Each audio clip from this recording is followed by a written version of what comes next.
This section covers the rules of measurement in Division 13.1. For minor detached structures, height will be measured from the finished grade immediately adjacent to the structure. This is a new rule of measurement that was needed because these are the most minor of accessory structures like sheds and planters. So when it comes time to verify the height of a shed or other small structure, it's simpler to take the height from the immediately adjacent grade rather than trying to use the base plane or another point on the property. For 1 and 2 unit residential, or SU, TU, TH, RH, and the rest of the zone districts on the slide in the upper right corner, we've changed how the base plane is measured. The base plane is the average elevation of original grade, the side interior zone lot lines, that'll be measured 20 feet from the primary street zone lot line. Previously, this was taken from the primary street setback.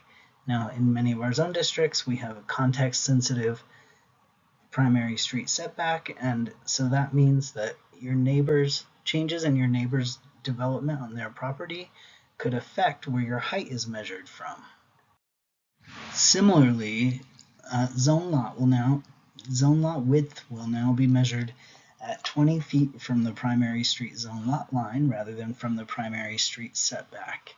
This simplifies planning for applicants and reviews for reviewers. You know where the zone lot width should be measured without any analysis of neighboring properties.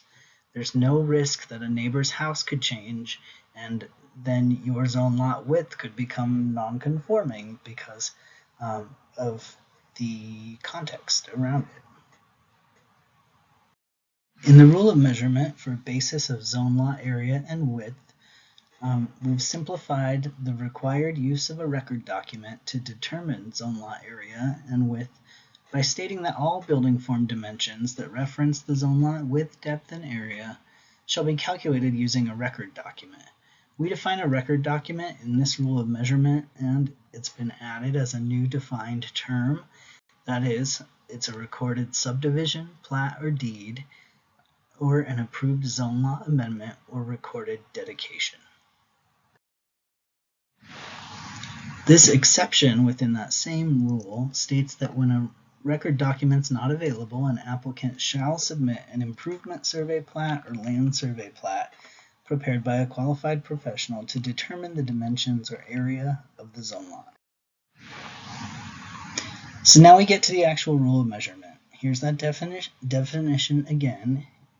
Then in item 2 is where we state that a resurvey is not considered a record document when the original historic subdivision plat is available. The next part of the rule of measurement revises and simplifies the rule for the margins for determining a single measurement for the zone lot per the applicable standard. This is less complex than the rule of measurement that's been removed. Here we say that when using a record document or an ISP or LSP, when a zone lot measurement, such as zone lot width, is between 99.5 and 100.5% of the standard, it shall be determined to meet that standard. In the rule of measurement for overall structure width and length, we've added a clarifying sentence that when the width is not stated, the overall structure length shall apply to the front, side, and rear walls. Now we're moving into the design element form standards.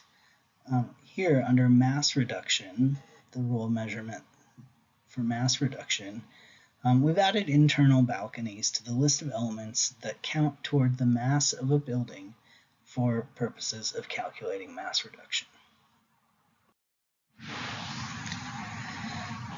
Since gross area of mass reduction is any unbuilt area, in incremental mass reduction in this rule of measurement, we've added an explicit exception for interior and exterior balconies.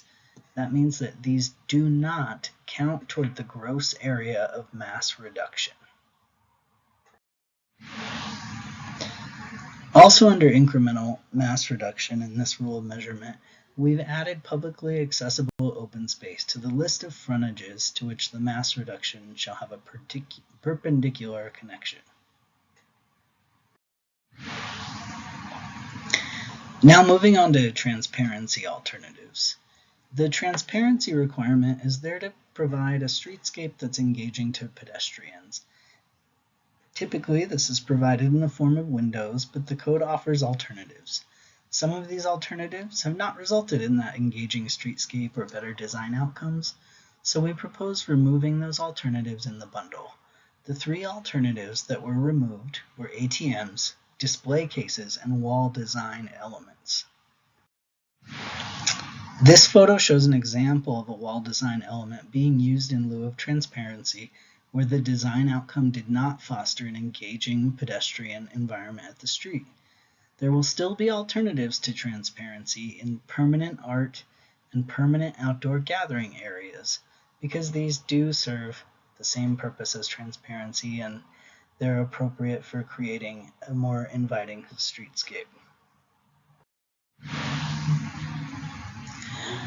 So continuing in design element form standards, under street level activation, when the form standards require a pedestrian access feature, we've removed the option to use a gate as an entry feature.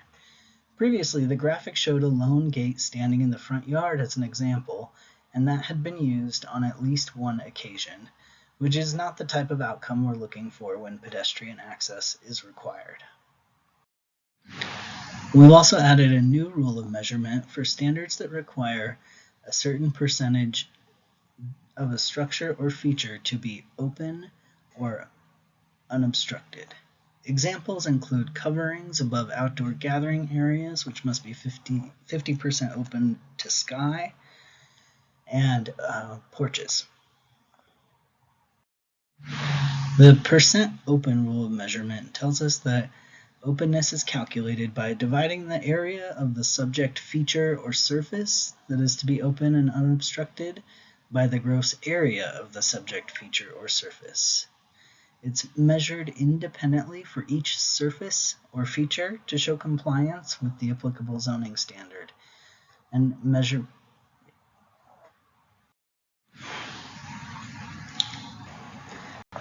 here you can see that same graphic again that I showed at the beginning of the rule of measurement, which states that percent open is measured independently for each surface or feature.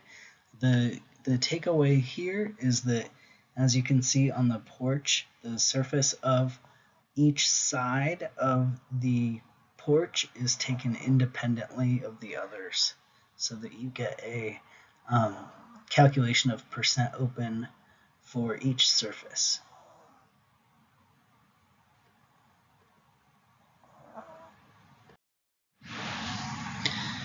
And along with this rule of measurement, new definitions have been added for the words open and unobstructed, in case there's any question about what those words mean. Open is an empty space that is not closed, covered, or blocked up, having no enclosing or confining barrier. And unobstructed is a space, area, or passage that is not hindered, impeded, or blocked by obstacles, barriers, or obstructions. Finally, mechanized coverings have become more common in recent years in Denver. This subsection of the rule measurement for percent open standards tells us how to measure the percent openness for these coverings. The percent open standards shall be measured and calculated with the covering in its most covering and least open position. This tells us to use the least open scenario to go by when determining if a structure is 50% open to sky.